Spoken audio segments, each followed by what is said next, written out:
Good Sunday to everybody. This is the Good Things Jackson Show. I'm your host, Brad Kamikaze Franklin. I want to welcome you all out, everyone that is listening to us in the central Mississippi area.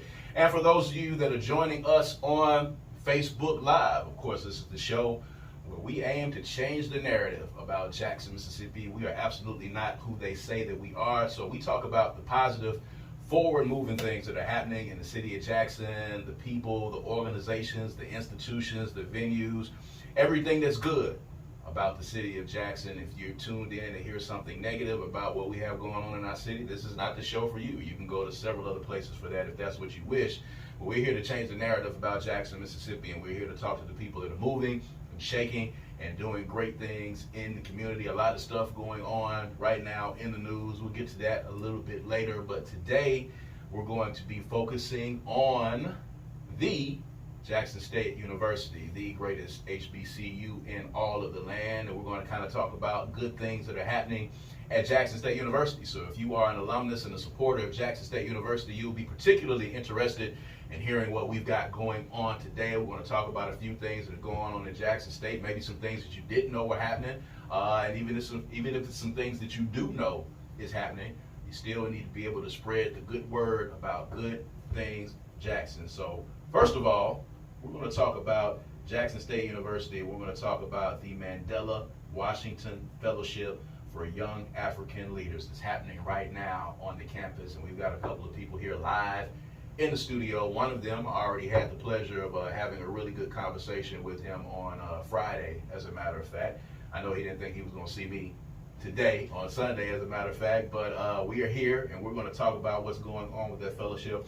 We have Dr. Lydia, who is the Assistant Professor of Accounting and Administrative Director of the Fellow Program. And then we have Malek.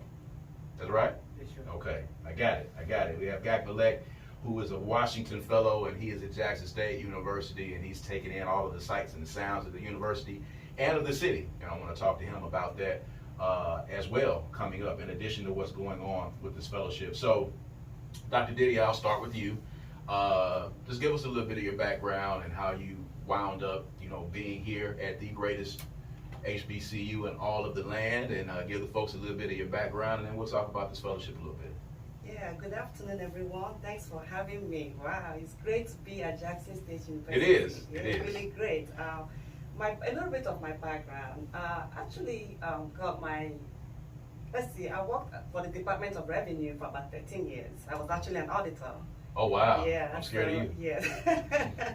So after that, I decided to, go back to get my PhD, and I did that, guess where? Jackson State University. So that's where I got my PhD, went away for about 4 years, started at an institution in Pennsylvania, and decided to come back to Jackson State because I love Jackson State. Where currently I'm an assistant professor of accounting in the College of Business. Okay, fantastic. So let's talk about this fellowship a little bit before we start, before we, talk with Gak about, his experiences here in the nation. So for somebody who is not familiar with this fellowship at all, let's talk about this Mandela Washington Fellowship, what it is, what it's about, and let's give our listening audience an opportunity to learn about it. Oh yes, the Mandela Washington program is a program that brings over 700 individuals from several sub-Saharan African countries to come to U.S. And it happened that we have 25 of those individuals here at Jackson, Mississippi, which at GSU. Now the selection process is a very rigorous one. This year, for instance, you have over 50,000 people from 50,000 from over 50 countries applied for that, and only 700 were selected to be here. Now the purpose of this program is why they're here. It's more like a cultural exchange. They have practical, they have academic sections. Again, I always say it's not a one-sided thing. They learn how things are done in the U.S. And we also learn how things are done in their own countries. And these are leaders. If you've met them, you see that these are innovative. I mean, they are great leaders. So with that, hopefully when they go back to their countries, some of the things that they have learned here, they'll be able to implement those things here and their various countries. And then we're here to also hopefully be able to implement some of the things that we learned from them. Now, someone may ask, why is this important to Jackson? Okay. Now, it's not just the importance of this program goes beyond the city of Jackson. Mm-hmm. It's actually the whole U.S. Now, I don't know if you know, Africa is the second most populous continent. Mm-hmm. According to prediction, I believe it's in 2050, 1 in 4 people will be an African. So with that said, that gives us a lot of opportunity. And Africa is a young country. Mm-hmm. Now, if you're looking to invest in Africa, now for each of the countries represented here, you have a contact. Yeah. So that is, wow, that is phenomenal. Not just for the city of Jackson, but for the U.S. as a whole. Well, I definitely consider myself to be African. I think Jack and I, we talked about that on Friday, as a matter of fact. So when you talk about learning how things work in the United States, describe some of the things that, these fellows will be learning while they're in this program. Okay, so in this program, we have the practical section, which is mainly in classroom. Of course, it's not just main classroom. We have collaborations. We have leadership. We have people from various leaders come in and actually come in with these fellows. It's like I say, it's collaborative efforts. It's not, we don't just sit in classroom and talk. We learn from them because they're leaders. Yes. Like I said earlier on, they're leaders. So we meet with several leaders, and then while they're here, they talk about the issues in leadership. Mm-hmm. Because it's not easy to lead. Mm-hmm. So we talk mm-hmm. about some of the issues you have in leading. Mm-hmm. And then the fellows, the people here, see what are some of the ways that you handle some of the issues you had while leading. And then, they learn from each other. We also have site visits. That's a great opportunity for them to visit several organizations mm-hmm. here. Again, while you're there, you see why they're there. They see how those organizations do several things. And then they ask questions. And then those organizations also ask questions in return. Again, this is a two-way thing. Yeah. One other thing that we have is the leadership training. I don't know if you know what is the Clifton Strengths. Now, these fellows have done the Clifton Strength Assessment. Okay. Now, under that leadership training, the purpose of that is to help them build those strengths. You do better when you know your strengths yes. and you're able to build those strengths. Yes. So the leadership section is actually helping these fellows to know their strengths mm-hmm. and be able to develop those strengths. Yeah. We also have community service. Okay. I want them to know that in America, community service is a big deal. Mm-hmm. So we're working with the iVillage. Yesterday, we're actually at the Habitat for Humanity. Okay. Where they actually help with the building.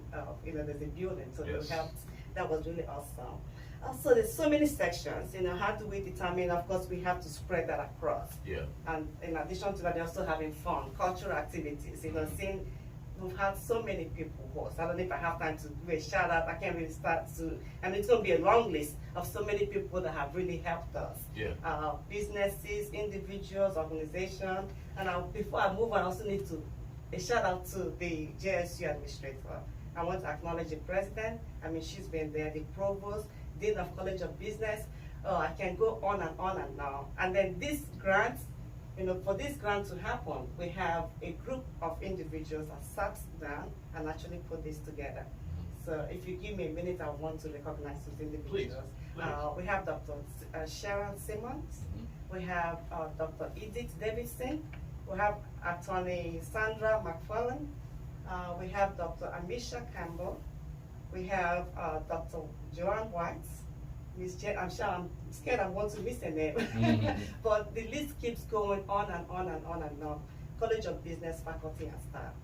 Now the faculty and staff in other colleges, they've just been really, really awesome. That's great. And then these fellows, when you talk about Mississippi hospitality, yeah. We're really experiencing that. This is the hospitality state. This is it. So many individuals have opened up their homes for these fellows to come, and they're really, really having a good time. So are they staying with individuals while they're here? No, they're staying in a hotel. Staying in a hotel, okay. Yes. All right, but cool. then individuals are welcome, which many of them are doing right now. They just go pick them up on their own. Yeah. And then just have that connection, one-on-one connection.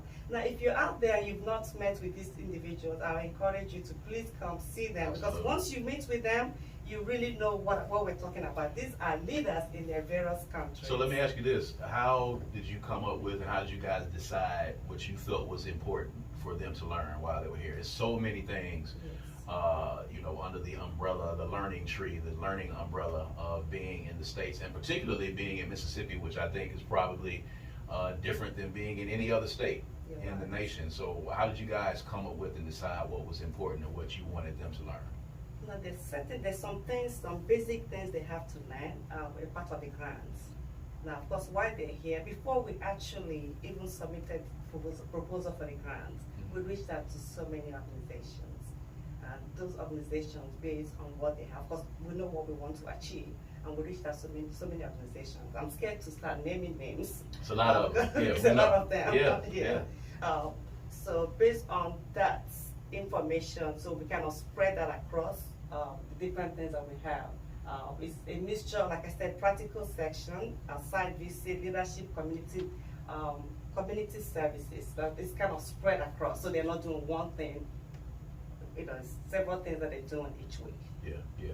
So this is absolutely amazing. I had the opportunity again, as I said, to have a conversation with some of these fellows on Friday with Dr. Germa Berhe over in our FIT offices, and a very, very bright, energetic, smart group of kids from Ethiopia, from Nigeria, from the Congo, from the Sudan. Over 21 countries. Yes, all across the continent of Africa.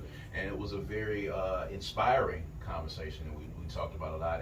And Gak, I want to come to you now. You've been waiting patiently to join in on this conversation.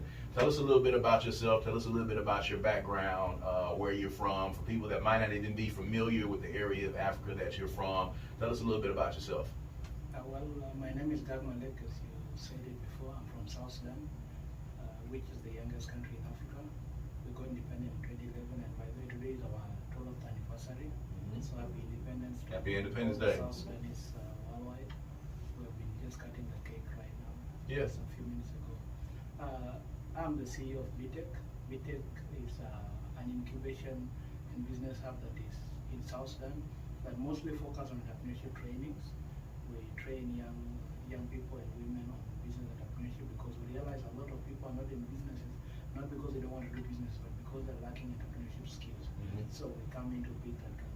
We also provide business development services, that is to coach these same young people that we have given skills to go through ideation, prototype, market entry, and growth. We attach them to certain mentors and coaches to take them through all these processes. We organize exhibitions to showcase their products and services. We also organize frequent pitching competitions. That is to bring together innovators and investors, because we realize a lot of young people with brilliant ideas, but they don't have money to execute those ideas. Absolutely. Yet in contrary, there are a lot of institutions and individuals with money that are just sitting down there and they don't know what to do with it, neither do they even know how to accept the right people with. So because of that, we organize a pitching competition to bring innovators and investors together and see how they can execute this. I'm a Mandela Washington Fellow with 25 other colleagues, 24 plus me, 25, we're in Jackson. Mostly all of us are in business. We are total 700 in other different states, and YALI is focusing on three thematic areas. That is business leadership. All of us in Mississippi, we are in business. There is civic engagement for those who like to be activists and so forth and so on. There is also public management for those who like to work in governance and other parts of the management. So out of these three tracks, we are here in business, coming here to get exposed to the US institutions and systems, because right now America is already advanced compared to most of African countries. And as young African leaders, we are glad for this opportunity. It was founded by Barack Obama when he was still the president. And a lot of young people over here are mostly in processing. Most of my colleagues, others are in marketing, others are in tech development, like I am. And then that is all that we are doing. We are just here to learn from people like Dr. Didia. Through her experience, she has been exposing us to a lot of great people over here. The hospitality here is amazing, and exchanging cultural, telling Americans what Africa is all about, where we are, because Africa currently is the richest continent worldwide, but with the poorest people. So why is it so? It goes back to institutions, development systems are not in place, And those things cannot fall from heaven.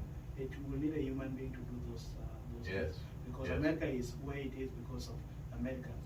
Americans build it. So we also believe as young African leaders, it is our responsibility to also put those institutions in place, improve the livelihood of our people, economically empower them, and we see Africa growing to the level that other continents are in. Yeah. So basically we're here for that cultural exchange and see where we can take those skills back home. So I was just about to add, you're already, you've got things in motion in Africa already. I mean, you have your own company that you're running. You're actually doing the work. So, you could have at any time come over here and gotten some information and spoken with people and kind of seen how things were done over here. What was it about the Mandela Fellowship particularly that interested you and you said, hey, I need to be a part of this? What happened in it? One thing, I've been having this idea of establishing the Innovation Hub since 2016. And most of my trainings, I've been doing them in hotels, hiring venues, but I've never constructed my own space that I can conduct those things. And having a brilliant idea and vision without the right people to execute these ideas, it will just remain a vision. So I say, now let me go beyond South Sudan. Let me also go to countries that have also developed, because South Sudan is a developing country. We're just from civil war, and right now we're picking up. And I felt like America would be the right place. And that is when I came through the program of YALI. This is not my first training through YALI. I've also undergone through RLC, that is Regional Africa Leadership Centers in Africa. Because when YALI program was formulated, there are 4 centers that have been established in Africa that train young African leaders on the same tracks. That is for 1 month. I went through that in 2017. It helped me to grow my business, and now I feel like I need to expand because that's too small. And also to meet other fellow young African leaders over here, because they're amazing people that are doing different things in different countries. Yeah. And that contact is for a lifetime. We're already collaborating. We hope to continue the same thing, and also to meet the government people from the United States of America, because like my country, America is one of the countries that supported us during our liberation struggle, and the same relationship is upon us as young people to continue it, because history cannot just be forgotten. Yeah. Are you planning on expanding your business over here? Particularly, I'm gonna go ahead and put Mississippi's hat into the ring, but are you looking at expanding your business over here in the States? Of course, I'm planning to start small and grow. Right now, first of all, my main focus is to partner with institutions over here in the US to establish and grow that innovation hub in my home country, that's South Sudan. From there, we'll grow to the region, that is East Africa, and then from there we can see what other services can we bring over here to the US, because it's not just a matter of starting big and fall. It's better we start with things that we can manage and grow. For now, the most important thing is partnership, because already we have visited some of the innovation centers like ASU. We were there. We have seen how the 3D works, how the students are taught how to develop games, which is something that we really love to take back home. So partnership for now is the most important thing, and the network that Dr. Didia is already exposing us. I'm really glad that I am here, because I'm seeing some things that I've never seen back home. Yeah. And I feel like energized when I go back home. Things are not going to remain the same. Fantastic. So you have been in the city of Jackson. I think you guys said on Friday that you have about 3 more weeks that you're going to be here. Yeah, sure. By that time. The so whole program is for 6 weeks. So, what are some things that you've experienced being in Jackson, Mississippi? Because again, I want you to know that being in Jackson, you're in a special place right now. So you're in a place that is unlike any other in the world. So what have you experienced while you've been here in the city, and what would you say has been your highlight of being here in the city of Jackson while you've been here? Hospitality is just the same as back home, because I wasn't expecting it that much. Really? Yeah, hospital, yeah, sure. Because when we were told that more Americans they conserve and love to be on their own space. When we come here, people are welcoming. We have been taken to different houses, being hosted for dinners, being welcomed for lunch. It's amazing. People make us feel at home. So literally, some people even are ready to move us around. It's our classes sometimes that we say, okay, we are for classes from this time to this time, and we won't make it. So hospitality is amazing, and you can compliment that. There are a lot of people also who are in business, and it's relating more with what we are doing back home as young African fellows. So we visited some of the farms over here. Technology is advanced, and still back home we are using hands to cultivate. No, we can really relate. We are all human race, and for that reason, there's always a need to meet, bring back the technology, and see how things can be improved. So you're in the technology field, back in your home country of the Sudan, South Sudan. South Sudan. What are some of the major industries that are there? What are the major revenue drivers in your country? In my country, basically over 90% of government income right now is on oil. The government relies much on the oil because we have the oil. Yeah. But to me as Jack, I'm saying oil is not permanent. It's really not good to rely on it. That's why I'm more into private sector. I want to grow it, to see young people developing in private sector, businesses growing, innovation encouraged. Saying that we are using oil. There's a statement that the founding father of my country, the late Dr. John Garang, said that we will start from where the world is. We will not just start from where the world started. We need to use oil to fuel agriculture and innovation, and then now that money will now be used to feed. Otherwise, over-relying on oil as it is happening now, to me, I don't think it is the right thing, because it's encouraging laziness. We just see the oil is just flowing, and we're not doing anything. Private sector in my own country is controlled by foreigners, which is something that I see it's not right. Yeah. It's good for our own people to also compete in businesses, out-compete others, because AFCT right now in Africa is one of the agreements that is being worked on. That is, there will be free movement of goods and services from one country to another, free movement of capital, people, services, and products. So if this AFCTA is established, and each country or your people are not prepared to capitalize it, definitely my own people in South Sudan might lose out of it. But it's a good agreement. People need to prepare and wait for it. We need free movements of goods and services. So all these technologies, I look forward to partnership. Yeah. And also come back here to the US, learn, take things over there. Yeah.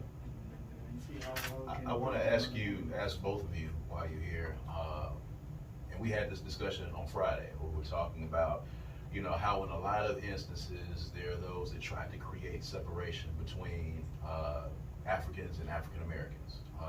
You know, they say that the challenges might be different, and you know, black folks in America, you know, have these things facing them, and you know, Africans, you know, view us in a certain light. We view, you know, Native Africans in a certain light. But there is some commonality in the challenges that exist in both of our countries. So I want to ask you guys, just on the notion that, you know, people trying to create a wedge between black folks on these different continents, you know, what are some of the similar challenges that you see in Africa that you have seen while you've been here in the States? I think I will go, I know you asked me a little bit about my background earlier. I was actually born in Nigeria. Okay. Yeah, and I've been in the US for over 30 years. I came in when I was 2. But anyway, I mean, people are people. Yeah. I mean, we're the same. I see that you eat, you dance, the same culture. So I don't really see any difference between us. Right. For me, there's no difference. We just, people are people. So we just need to, you know, stop talking about there's a difference between if you're born in Africa and you're born here. Yeah. I mean, there might be some, of course, if you're raised in a different country, maybe that culture, maybe a little bit of cultural differences. Yes, I will, that is there. Right. But in terms of people, who we are, I mean, the things that we love, I mean, you want to, if you have a business, you want that business to grow. Yes. If you're in America, it's the same thing. If you're in Africa, it's the same thing. Yes. So that, again, yesterday we were talking about food. For instance, let me talk about food. In Africa, people love spicy food. Now here, people love the sugar. That is for sure. Right. So that's the idea of coming together and saying, okay, what are the differences? It's more of culture where you were. Of course, if you're raised in a different place, there'll be differences. But in terms of who we are, what we're looking for, what we hope to aspire, what we want our children to be, where we want to live, I see no difference. Right, right.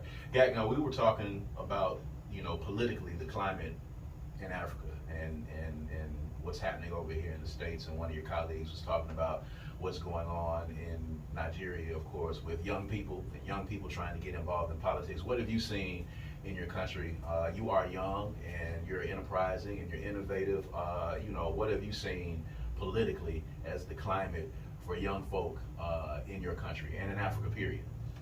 One thing, political instability is killing a lot of young people's potential in Africa. Mm-hmm.